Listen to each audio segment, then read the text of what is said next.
Plenitude. Livro da série psicológica, de Joana de Ângeles. Psicografado por Divaldo Pereira Franco. Capítulo 9. Processo de autocura. A criatura humana possui, inexplorados, valiosos recursos que aguardam a canalização conveniente. Entre eles, a bioenergia é fonte de inexauríveis potencialidades, que o desconhecimento e a negligência direcionam em sentido equivocado, malbaratando inconscientemente forças preciosas. Invisível à ótica comum, a irradiação bioenergética passa despercebida, exercendo influência no interrelacionamento pessoal, graças ao qual provoca ondas de simpatia como de animosidade, conforme a procedência de um indivíduo moralmente são ou enfermo. Captada pelo perispírito, nele interfere através do campo que exterioriza, facultando renovar as forças ou perturbá-las de acordo com o tipo de descargas que propicia. Essa bioenergia é responsável pela atração interpessoal, qual ocorre no campo molecular, celular, gravitacional, universal. Semelhante à invisível camada magnética que envolve a Terra e que somente é registrada por aparelhos especiais, de igual modo ela é somente percebida através da paranormalidade ou de câmeras ultravelozes em filmes também ultrassensíveis. A sua ação, todavia, é de mais fácil registro na emotividade, nas áreas afetadas por enfermidades, pelas reações psicológicas que provocam nos relacionamentos humanos. Referindo-se aos fenômenos que produzia, Jesus, o excelso curador, foi peremptório, afirmando: vocês podem fazer coisas maiores do que estas, se quiserem. O querer é de alta importância, porquanto representa não apenas a vontade interesseira, imediatista, porém, todo o empenho, todo o investimento de recursos para adquirir-se o pleno comando dessa força e a sua hábil canalização com objetivos elevados. É de igual relevância a finalidade da sua aplicação. Todos aqueles que a utilizam na vulgaridade, no divertimento, fazem-se joguete do próprio desequilíbrio, passando a sofrer dos efeitos danosos do mau direcionamento dado. O exercício e a aplicação saudável da bioenergia, entretanto, desenvolvem-lhe o campo da ação benéfica, tornando-a valioso recurso curativo de inestimável significação. Pode-se direcioná-la mediante a oração, a concentração, a meditação e os sentimentos bons, a benefício do próximo, bem como do próprio, trabalhando-a para auxiliar na recuperação da saúde, da paz, do bem-estar, dos objetivos elevados. Não se farão de imediato os resultados, como é compreensível, porém, eles ocorrerão no momento próprio. Sendo o sofrimento uma necessidade para o espírito devedor, a sua liberação depende de inúmeros requisitos devidamente observados, alguns dos quais foram já analisados.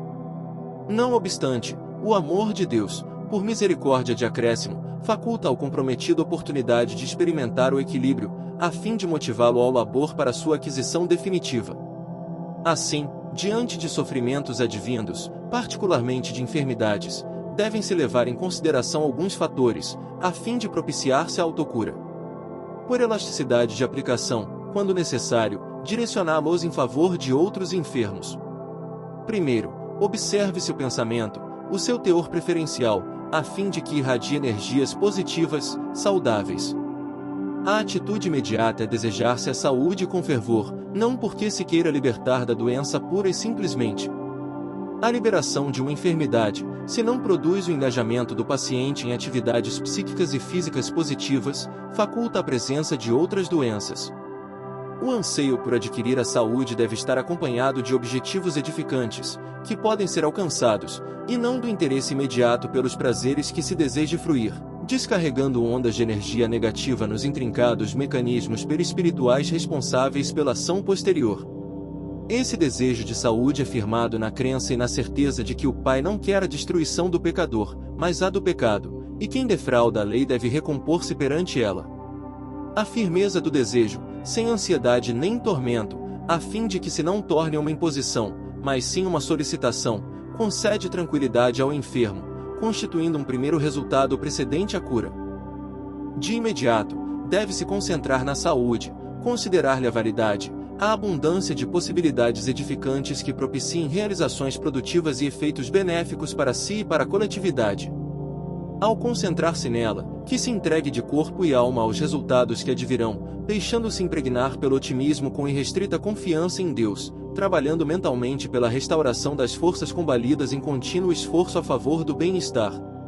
A irritação, a ansiedade, o inconformismo, o ciúme e a rebeldia devem ser rejeitados sempre que se insinuem nas paisagens mentais, por serem portadores de raios destruidores que atingem os fulcros celulares e os desarranjam, alterando-lhes o ritmo e a multiplicação. As ideias enobrecedoras, os planos de futura ação benéfica são portadores de energia equilibrante, que estimula os complexos campos celulares, propiciando-lhes harmonia e produtividade.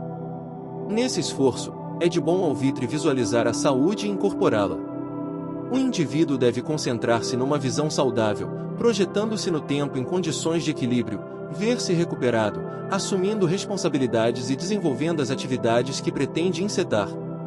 Essa projeção mental reestrutura os mecanismos do perispírito afetado, recompondo-lhe o campo, de que resultam os efeitos em forma de saúde, harmonia e entusiasmo. Os pacientes, em geral, sempre visualizam o estado de agravamento do mal que os aflige, atirando no organismo projéteis mentais destrutivos. Não poucas vezes, Jesus afirmou àqueles doentes que o buscavam: se quiseres, já que queres, concluindo, levanta-te e anda, vê, sê limpo, conforme a enfermidade de que se faziam objeto.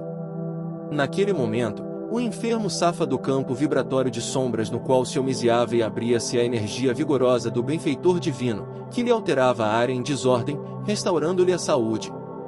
Assim, visualizar-se com saúde no futuro e programar-se em ação constituem fatores fundamentais para a autocura. Segundo, manter sintonia mental com a fonte do poder. Todo amor procede de Deus, a fonte do poder. Como consequência, a sintonia mental do paciente com a causalidade se torna imprescindível para a recuperação da saúde. Sendo a enfermidade o resultado da desarmonia vibratória dos órgãos que compõem a maquinaria orgânica, permitindo a proliferação dos elementos destrutivos, todo o trabalho de regularização deve partir da energia para o corpo, do espírito para a matéria. Desse modo, a identificação mental do necessitado com a fonte geradora de vida torna-se essencial para o restabelecimento da harmonia. Assim, o cultivo das ideias positivas favorece a identificação com as faixas vibratórias mais elevadas, produzindo a sintonia necessária com o poder supremo. A oração é outro veículo por meio do qual se produz a sintonia mental com Deus. Ela faculta uma análise das necessidades humanas em relação às finalidades essenciais da existência, ao tempo em que propicia o relaxar das tensões, estimulando as forças enfraquecidas e renovando-as, graças ao que se abrem as possibilidades de recuperação da saúde.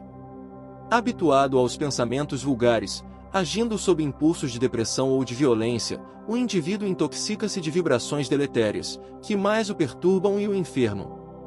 A mudança de diretriz mental, a fixação de ideias saudáveis gera uma psicosfera harmoniosa que produz as condições propiciatórias ao bem-estar, em sintonia inicial com a saúde. Quem aspira o oxigênio puro mais se desintoxica, ampliando a própria capacidade respiratória. De igual modo, a sintonia mental com a fonte do poder propicia o restabelecimento de energias saudáveis, que reinstalam no organismo o equilíbrio perdido, restabelecendo a harmonia vibratória que fomenta o predomínio dos agentes de saúde.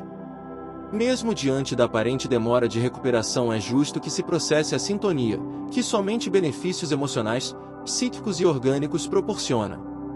O ser se deve elevar a Deus, não apenas para pedir e buscar benefícios imediatos, mas também para manter-se em harmonia com a própria vida. Tal estado de sintonia abre as portas da percepção extrafísica à inspiração, ao equilíbrio e à coragem para enfrentar quaisquer vicissitudes e situações afligentes, imprevisíveis ou não. Quando alguém se eleva a Deus, ergue com o seu gesto toda a humanidade. A sintonia com Ele, fonte do poder, é causa de felicidade e fator de paz. Terceiro, cuidar do descanso, da dieta, da higiene, mantendo ordem nas atividades. O descanso físico é de alta importância no programa da autocura, todavia, o repouso mental, advindo da harmonia dos pensamentos, torna-se vital, um fator imprescindível para a instalação da saúde. Uma mente em repouso não significa em ociosidade, antes em ação positiva, que gera equilíbrio. Esse proporciona descanso das excitações, das emoções e sensações perturbadoras, geratrizes de doenças e sofrimentos. As leituras edificantes e otimistas, ricas de esperança, propiciam repouso mental e físico, predispondo o organismo à calma e à harmonia. Esse descanso, igualmente, pode ser conseguido por uma alimentação bem balanceada, na qual se evitem os excessos de qualquer natureza, especialmente aqueles de assimilação difícil, muito ricos em calorias e de digestão demorada. Alimentação para a vida, respeitando os limites impostos pela enfermidade, ao invés da vida para a alimentação, que complica as funções do organismo ao quebrado, que necessita de todas as resistências para vencer o estado de desgaste. A higiene também desempenha papel preponderante na reconquista da saúde. Ela faculta mais ampla eliminação de toxinas, ao tempo que proporciona agradável sensação de leveza. A higiene física também impõe a de natureza mental, cujo complexo, quando poluído pelas preferências perniciosas, exterioriza a desagregação das engrenagens orgânicas, a semelhança de ferrugem em peças mecânicas que se devem ajustar harmoniosamente. Esses fatores põem ordem nas atividades que a doença não interrompe, ou naquelas que, não obstante o problema da saúde, merecem reflexão, programação para posterior execução. Quem não se programa sofre as surpresas da improvisação com os danos, porventura, presentes. O leito de enfermidade é lugar para curadas meditações e estabelecimento de metas, que a agitação do cotidiano em outra situação não permite. Ao mesmo tempo, a revisão dos atos e comportamentos torna-se oportuna, buscando descobrir a gênese de alguns dos males ora desencadeados ou os efeitos das ações impensadas que geraram os distúrbios agora sofridos. A degenerescência orgânica é fácil e rápida, enquanto que a sua recuperação é complexa e demorada. Toda construção e reedificação exigem tempo e experiência, não ocorrendo mesmo com a ação destrutiva. A vida saudável, portanto, são os esforços concentrados para a manutenção dos equipamentos da maquinaria corporal, sob equilibrado comando do espírito.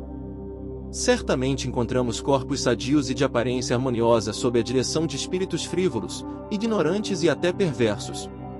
É natural a ocorrência, que passará a um plano lamentável no futuro, em razão do seu mau uso atual, exigindo lenta e sofrida recuperação mediante enfermidades dilaceradoras, dolorosas. É da lei divina, pois ninguém malbarata o patrimônio da vida sem experimentar as suas funestas consequências. Da mesma forma, com frequência, são encontrados corpos mutilados e padecentes, nos quais habitam espíritos sadios, ditosos. São eles os mestres da abnegação, que acima dos limites orgânicos, sem qualquer angústia, lecionam coragem diante da dor e ressarcem antigos débitos, que ficaram nas páginas do tempo e agora se apresentam para proporcionar a libertação total de quem os adquiriu. Em toda a criação vige a lei de igualdade, graças à qual ninguém frui de felicidade em caráter de exceção. A luta é o clima por onde passam todos os seres na via de evolução. Quarto, canalização dos pensamentos e das emoções para o amor, a compaixão, a justiça, a equanimidade e a paz. A preservação do pensamento otimista predispõe a um estado emocional receptivo à saúde.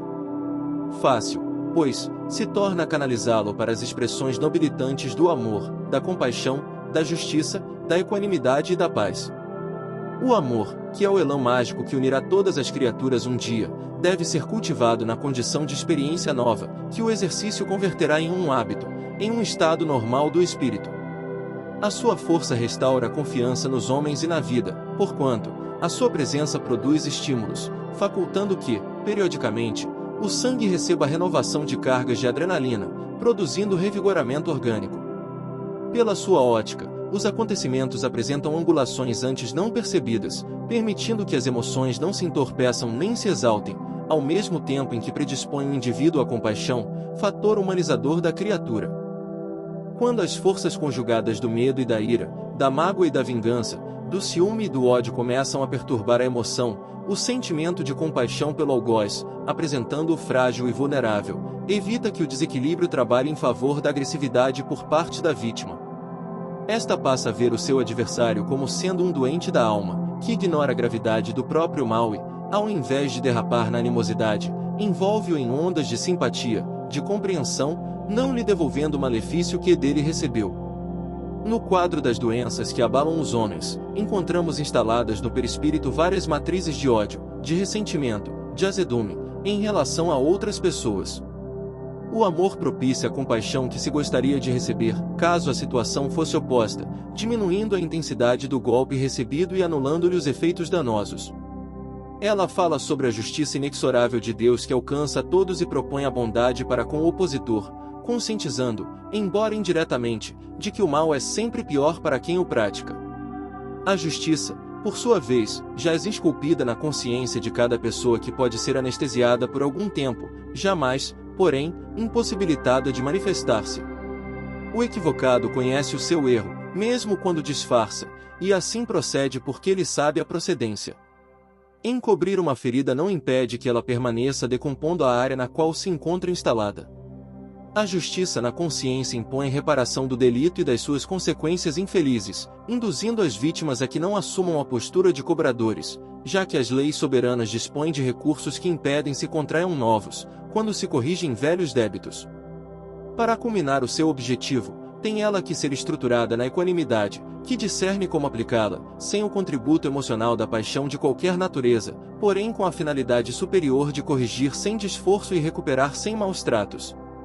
O sentimento de equanimidade nasce da razão que discerne e da emoção que compreende, fazendo que o recurso e o método de reeducação sejam os mesmos para todos os incursos nos seus códigos, não sendo severa em demasia para uns e generosa em excesso para com outros.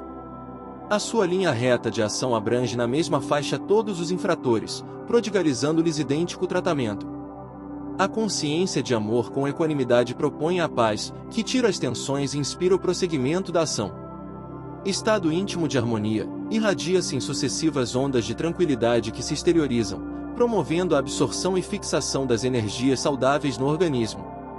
O pensamento canalizado para a paz se torna uma onda que sincroniza com a fonte do poder, contribuindo para o entendimento geral e a fraternidade, que é o passo inicial do amor entre as criaturas. No processo de autocura, o espírito recupera as energias gastas, vitaliza mediante a ação do pensamento os fulcros perispirituais e predispõe-se ao resgate pelo amor, sem a intenção de negociar benefícios, antes, com a de se tornar elemento útil no concerto social, membro ativo do progresso geral e não um peso desagradável e infeliz na economia do grupo humano onde se encontra. Coautor da sua recuperação, ele aure na fonte providencial do amor de Deus as energias sãs, saindo das sombras da enfermidade para as luzes da saúde, disposto a contribuir decisivamente em favor do mundo melhor de hoje e de amanhã, renovado, esclarecido e feliz.